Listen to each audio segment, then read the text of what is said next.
Okay, so before we get totally lost in DTF, let's just quickly remind ourselves of those quantum head-scratchers we mentioned.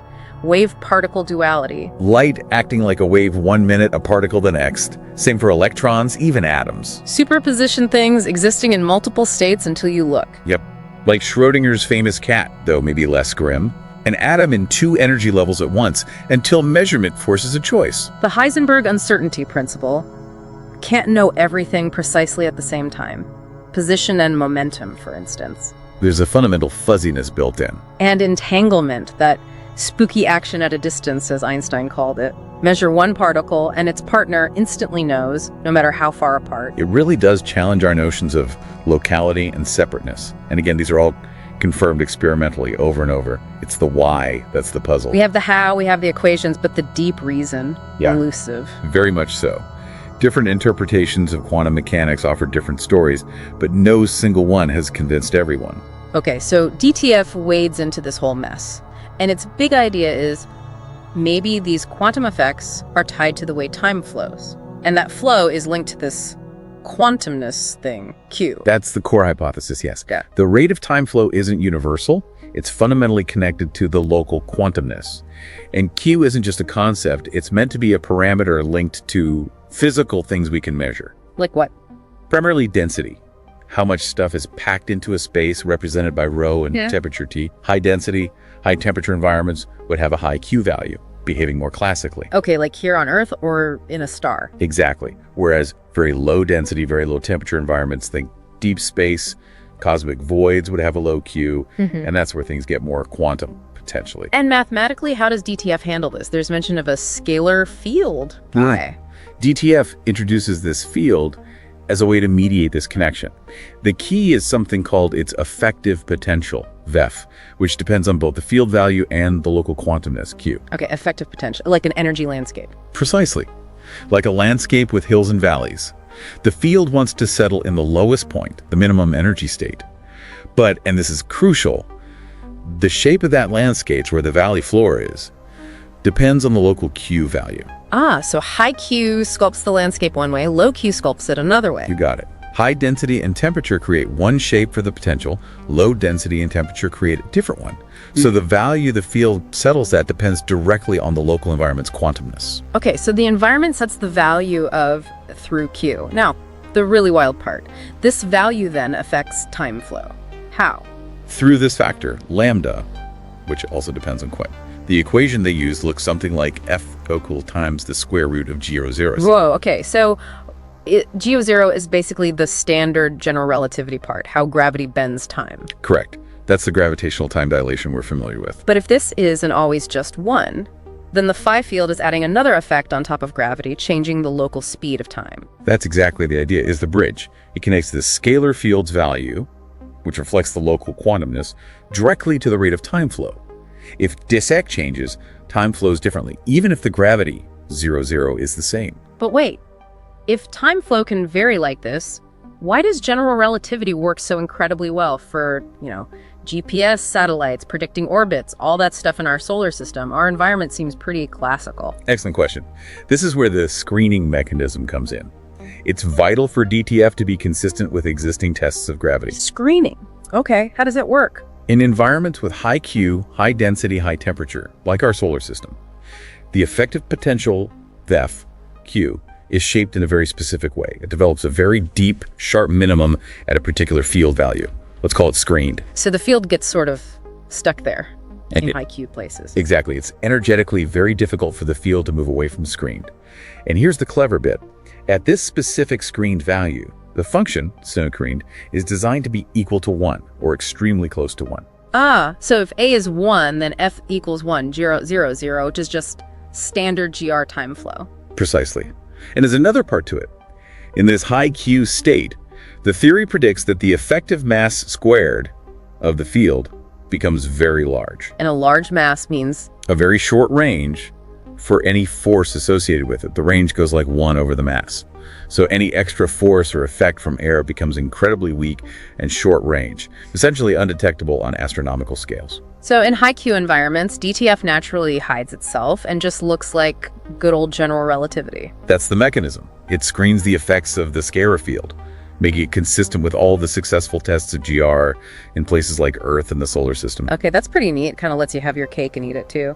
But what about the flip side? What happens in low Q environments, like those huge empty voids between galaxy clusters? The screen doesn't work there. Correct. In those extremely low density, low temperature regions, Q is very low. The shape of the potential VEF changes. The deep minimum at screen disappears or becomes shallow. And a new minimum appears. Yes, the field settles at a different value. Let's call it quantum. And crucially, at this quantum value, the time factor, quantum, is greater than 1. Greater than 1 meaning time flows faster there. Potentially, yes. Right. The document suggests it might reach some maximum factor, maybe Fmax, so time could flow, say, Fmax times faster in the deepest voids compared to here on Earth, or compared to what GR alone would predict for those voids. Wow, so time literally speeds up in the emptiest books of space. According to DTF, yes. And there's a conceptual link back to quantum mechanics here. Voids are environments with extremely few interactions, incredibly low energy.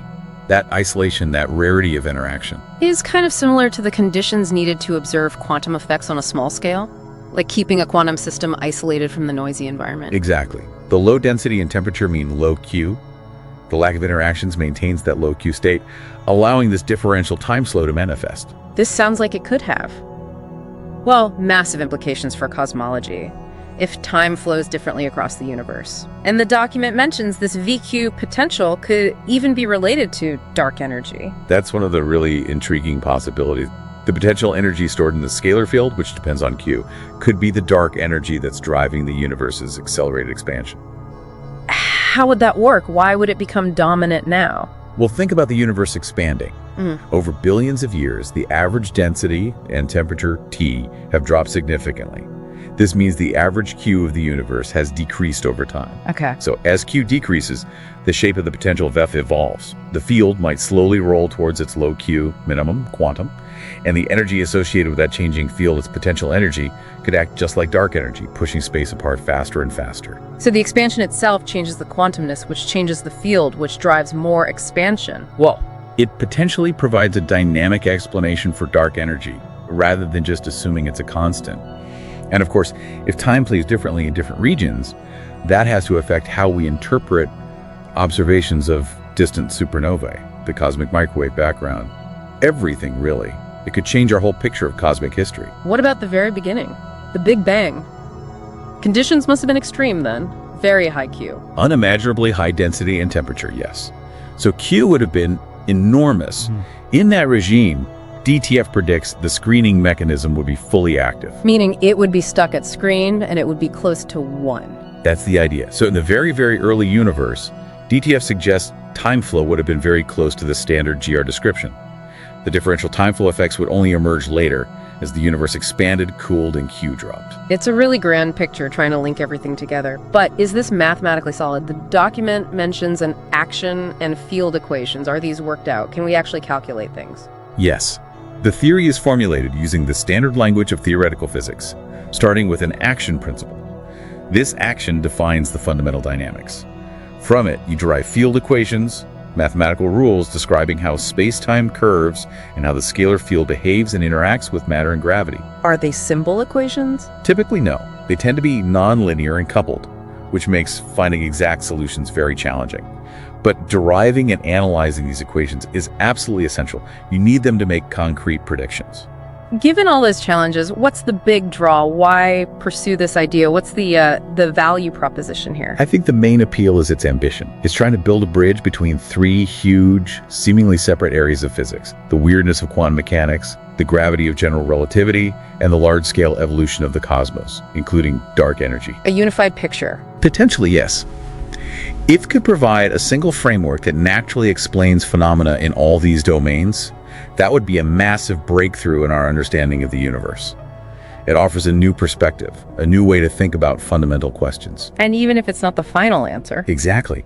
Even if DTF itself isn't quite right, the questions it raises about the nature of time, its connection to quantum phenomena, the role of the environment could stimulate new ideas and guide new kinds of experiments looking for subtle deviations from standard physics.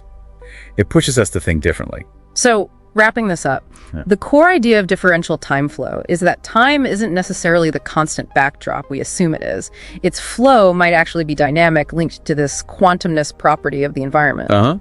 Faster in quantum low-density places, slower or normal in classical high-density places. And this offers a potential way to connect quantum phenomena, gravity, and maybe even dark energy, and the expansion of the universe. It's a really different way of looking at things. It definitely reframes some fundamental assumptions. Which kind of leaves us with a final thought for you, the listener. If time isn't constant, if it flows differently depending on the quantum state of the local environment, what does that do to our understanding of causality? Cause and effect. And what about the history of the universe? If different parts have experienced time at different rates? How does that change the story we tell ourselves about how everything unfolded? Imagine a cosmos where clocks tick differently, not just because of gravity, but because of how quantum things are nearby. What does that universe truly look like? It's definitely something to ponder. A universe potentially even stranger and more wonderful than we thought.